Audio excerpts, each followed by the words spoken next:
2026 की एक नई थीम लेकर के आए हैं, क्योंकि ऊर्जा को लेकर के बहुत सारी बातें हो रही हैं। हर्ष, बताइए क्या कुछ विशेष डेटा आप लेकर के आए हैं, क्या जानकारी है और क्या कह रही है रिसर्च? जी देखिए, पीछे जो सरकार है, अभी हमने देखा हाल ही में एक बिल पास होता दिखा संसद में, और ख़ास तौर पे ऐसे में यहाँ पे निवेशक जो हैं यहाँ पे इस थीम को लेकर फोकस हो सकते हैं यहाँ पर। हालांकि वो एक्सपर्ट बताएंगे, लेकिन हम लोग यहाँ पे बात करें न्यूक्लियर एनर्जी थीम की।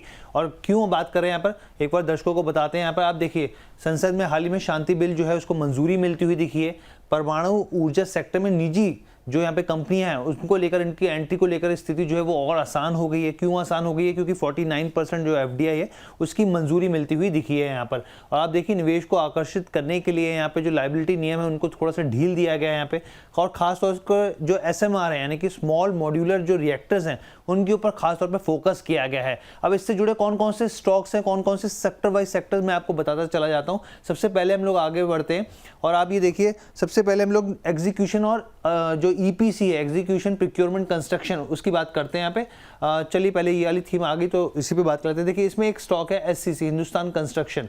अब बहुत सारे जो दर्शक हैं इसके ऊपर दाव लगा रखते हैं कंस्ट्रक्शन के हिसाब से, लेकिन मैं अपने दर्शकों को बताऊं कि ये जो कंपनी है न्यूक्लियर पावर कॉर्पोरेशन के साथ उसने पहले भी कई प्रोजेक्ट किए हैं। ये देखिए, करापरर और यहाँ पे कुंडुकुलम जैसे जो दूसरे जो प्रोजेक्ट्स हैं उसमें जो है कंपनी ने साथ दिया हुआ है यहाँ पर। और कंपनी का जो फोकस है यहाँ पर देखिए, न्यूक्लियर पावर प्लांट्स से जुड़ा हुआ भी है यहाँ पर। रिएक्टर बिल्डिंग को लेकर, कंटेमिनेंट स्ट्रक्चर्स को लेकर तमाम तरह की जो चीज़ें वो ये करती है। इसके अलावा आगे बढ़ते हैं, यहाँ पे दूसरी कंपनी की बात करते हैं यहाँ पर।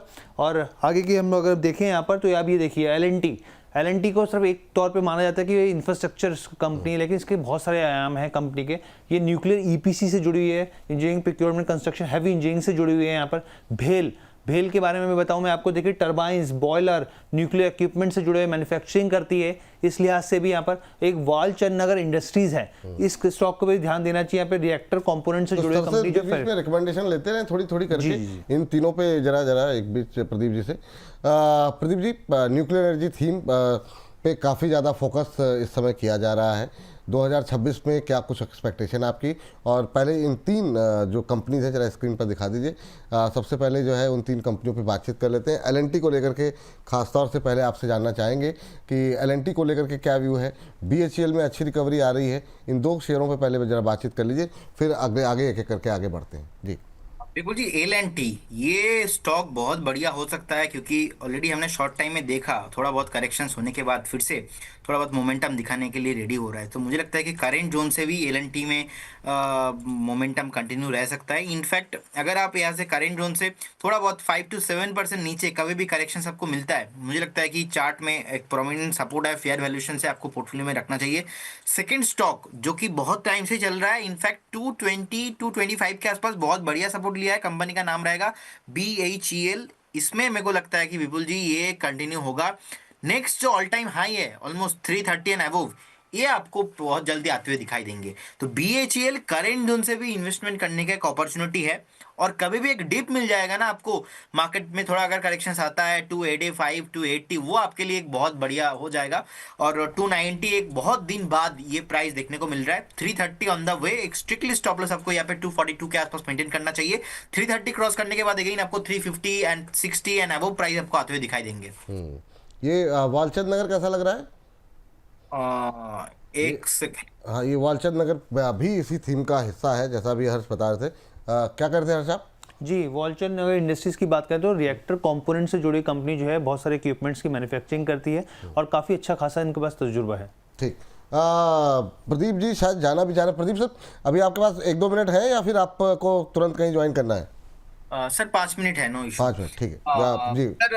हाँ, सो अभी देखिए, मुझे लगता है कि सर इसमें भी बहुत ज़्यादा वॉल्यूम आया है। अभी तो 188 के आसपास का प्राइस चल रहा है। मुझे लगता है कि अभी जो लास्ट 1-2 हफ्ते में इतना वॉल्यूम आया है, लास्ट 2 साल से 3 साल से इतना वॉल्यूम नहीं आया है। सो कहीं ना कहीं वॉल्यूम आ रहा है और मुझे लगता है कि एक बार एक मोमेंटम के लिए हमें वेट करना चाहिए। 198 एंड 200 एक जोन है, एक रेजिस्टेंस जोन। अगर इसके ऊपर अगर सस्टेन होता है तो देन एक बार हमें, मुझे लगता है कि एक बार पोजीशन बिल्ड करना चाहिए, लेकिन उससे पहले नहीं, क्योंकि अभी भी एक डाउन ट्रेंड में है। ठीक, ये बात यहाँ पर है।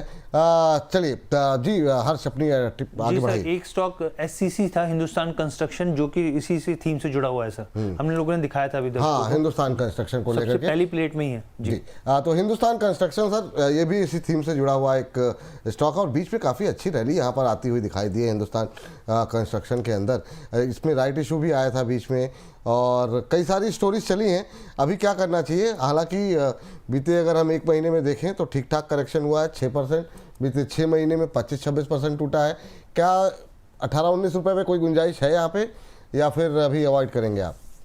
सर मुझे लगता है कि एक बार अवॉइड करना चाहिए। वैसे ही मैं 20 रुपीज़ के नीचे कोई भी स्टॉक्स में ज़्यादा मैं रिकमेंड करता नहीं हूँ, लेकिन मैं फिर भी अगर चार्ट सही रहता, मोमेंटम रहता, तो मेरे तरफ से तो हाँ था, लेकिन वो चार्ट में नहीं दिखाई दे रहा है। लगातार हमने वीकली, मंथली, डेली तीनों टाइम फ्रेम में एक नेगेटिव मोमेंटम है। अगर स्टॉक कभी भी अपना 22-23 इसके ऊपर सस्टेन करता है तो हमें एक बार फिर से रिव्यू करना चाहिए। फिलहाल अभी के लिए तो अवॉइड करना चाहिए। अभी के लिए अवॉइड करना है जी। हर्ष जी, आगे बढ़ते हैं यहाँ पर। और पावर और यूटिलिटी से जो जुड़े हुए जो यहाँ पर स्टॉक्स हैं, न्यूक्लियर एनर्जी से जुड़े हुए हैं, उसके ऊपर बात करते हैं यहाँ पर। तो आप देखिए इस थीम के अंदर एनटीपीसी भी आता है, क्योंकि न्यूक्लियर एक्सपेंशन पार्टनर रहा है यहाँ पे और न्यूक्लियर पावर कॉर्पोरेशन के साथ मिलकर कई प्रोजेक्ट्स किए हैं इसने। एनएचपीसी की बात करें, क्लीन एनर्जी और न्यूक्लियर सिनर्जी के तौर पर भी आप इसको देख सकते हैं। उसके बाद हम लोग आगे बढ़ते हैं यहाँ पर, और अगर हम लोग आगे देखें यहाँ पर तो आप ये देखिए एसएमआर यानी कि स्मॉल मॉड्यूलर रिएक्टर जो है यहाँ पर उससे जुड़ी हुई जो थीम है यहाँ पर। टाटा पावर की बात कीजिए, यहाँ पर क्लीन एनर्जी एम्बिशन से जुड़ा हुआ स्टॉक ये भी है और इसमें न्यूक्लियर एनर्जी को देके काफ़ी ज़्यादा फोकस कर रहा है। और अडानी पावर एनर्जी, जो अडानी एनर्जी है, वो भी इससे जुड़ा हुआ है। अभी हम लोग बात भी कर रहे थे इस पर, जो है टाटा पावर, अदानी पावर को लेकर के। न्यूक्लियर एनर्जी थीम के अंदर एनटीपीसी, एनएचपीसी ऐसा रहा जिसने काफ़ी ज़्यादा अंडर परफॉर्मेंस दिखाई है, काफ़ी बिल्कुल ही नहीं चला। सर अभी 2026 से क्या एक्सपेक्टेशन है? NTPC, NHPC, Tata power, Adani power, ये 4 स्टॉक्स हैं अब इस थीम के अंदर। आप कैसे देख रहे हैं? 2 पीएसयू से जुड़ी हुई कंपनियां हैं, 2 प्राइवेट से जुड़ी हुई। पहले एनटीपीसी, एनएचपीसी, कुछ होगा 2026 में या अभी ये इसी तरीके से चलेंगी? जी नहीं विपुल जी, मुझे लगता है कि एनटीपीसी में मोमेंटम पॉसिबल है। एनटीपीसी में एक एसेंडिंग ट्रायंगल पैटर्न ये जो है इसके ऊपर जो है सस्टेन हो रहा है। बहुत टाइम से हमने देखा डाउन साइड, नीचे के साइड में मोमेंटम था, वो मोमेंटम जो है ब्रेक करके अभी एक ब्रेकआउट भी आया है, रिसेंटली शॉर्ट टर्म में चला है। अब ये जो ब्रेकआउट है इसका कैलकुलेशन अगर मैं कर रहा हूँ चार्ट में तो 371 के आसपास का टारगेट निकल के आ रहा है। सो मुझे लगता है कि 371 के शॉर्ट टाइम में के टारगेट के लिए आपको बिल्कुल यहाँ पे बने रहना चाहिए। अगर 371 ब्रेक भी करता है तो उसके बाद फिर से रिव्यू करना चाहिए। अगेन 425 एंड 30 तक आपको ये मोमेंटम आते हुए दिखाई देंगे। लेकिन एनएचपीसी लिमिटेड, इसमें विपुल जी अभी भी कोई मोमेंटम नहीं है। इनफैक्ट अच्छा खासा सपोर्ट लिया है 72-73 से। पोजीशन को होल्ड रखिए, 88-87 तक ये मोमेंटम आपको कैरी फॉरवर्ड होते हुए नजर आएंगे। ठीक। और सर ये जो प्राइवेट प्लेयर है, ये जो टाटा पावर और अदानी पावर, जिस पे आपका व्यू तो आ गया, लेकिन ये सेगमेंट हम अलग से अपलोड करेंगे, तो इस पर आपकी क्या टिप्पणी है? टाटा पावर में देखिए फंडामेंटली बहुत बढ़िया कंपनी है, लेकिन कहीं ना कहीं 410 के ऊपर सस्टेन नहीं कर रहा है। सो अगर कोई वैल्यू इन्वेस्टिंग ढूंढ रहा है तो मुझे लगता है कि एक प्रोमिनेंट फेयर वैल्यूएशन में है, कोई प्रॉब्लम नहीं है, आप बिल्कुल इन्वेस्टमेंट करके जा सकते हो। लेकिन अगर आप थोड़ा शॉर्ट टर्म मोमेंटम लेना चाहते हो तो 410 के ऊपर ही ट्रेड कीजिए, कोई प्रॉब्लम नहीं है। और Adani power, sir Adani powers में मुझे लगता है कि यहाँ पे आपको बने रहना चाहिए। 175 एंड 190, 200 जाने के लिए रेडी है। शॉर्ट टाइम में एक 134 के आसपास डीप भी लगा दिया, ऐसा नहीं कि और नीचे नहीं आएंगे, एक बार फिर से आपको 135 तक मिल सकता है। लेकिन जो मोमेंटम अदानी पावर में आ रहा है, कहीं ना कहीं इनका प्रॉफिटेबल कंपनी है, बिजनेस धंधा में कुछ भी प्रॉब्लम नहीं है। नेक्स्ट 2-3 साल में मैं इंटर सेक्टर में भी मेरा पॉजिटिव आउटलुक है। और हमारे कंपनी भी, हमारा पूरा कवरेज है टाटा पावर, अदानी पावर, इस ग्रुप के साथ, दोनों ग्रुप के साथ। तो मुझे लगता है कि बने रहना चाहिए यहाँ पे। ठीक। आखिरी टिप्पणी रह गई शायद आपकी कोई हर्ष? जी, आखिरी 2 स्टॉक्स रह गए बस। हाँ, और हम लोग फटाफट से एक बार बता देते हैं यहाँ पर स्क्रीन पे। तो देखिए क्लीन एनर्जी के यहाँ पर, न्यूक्लियर एनर्जी के हिसाब से देखें तो एबीबी इंडिया भी इसी लिस्ट में आता है यहाँ पर, और सीमेंस इंडिया भी आता है, क्योंकि ऑटोमेशन के हिसाब से नहीं, ना सिर्फ बॉल के पावर के हिसाब से भी इस लिहाज से इन 2 कंपनियों को देखा जा सकता है। ठीक। सर इन दोनों में कोई अच्छा लग रहा है और साथ में आपका disclosure? Sir siemens energy, sir बिल्कुल यहाँ पे पोजीशन नहीं बनाना चाहिए, और किसी का पोजीशन अगर है आपको भी तुरंत हर एक उछाल में सेल ऑन राइज व्यू होना चाहिए आपका। और एबीबी इंडिया यहाँ पे मुझे लगता है कि कहीं ना कहीं कंसोलिडेशन रेंज के अंदर फंसा हुआ है, तो यहाँ पे भी फ्रेश अभी इन्वेस्टमेंट करने का सलाह नहीं रहेगा। कभी भी अगर आपको 5,750 इसके ऊपर सस्टेन करता है तो देन आप एक बार यहाँ पे आपका व्यू बनाइए, आपका फिर से एक बार रिव्यू कीजिए। 5,700 के ऊपर ये मोमेंटम कैरी फॉरवर्ड होते हुए आपको नजर आएंगे, लेकिन उससे पहले नहीं। तो अभी दोनों स्टॉक्स पे मेरे तरफ से ना रहेगा। एंड डिस्क्लोजर सर मैंने आपको स्टार्टिंग में दे दिया है, तो कोई चलिए, बहुत बहुत शुक्रिया, बहुत बहुत धन्यवाद आज की इस चर्चा में जुड़ने के लिए, तमाम शेयरों पे बातचीत करने के लिए, और नए साल की एक बार फिर से आपको बहुत बहुत शुभकामनाएं।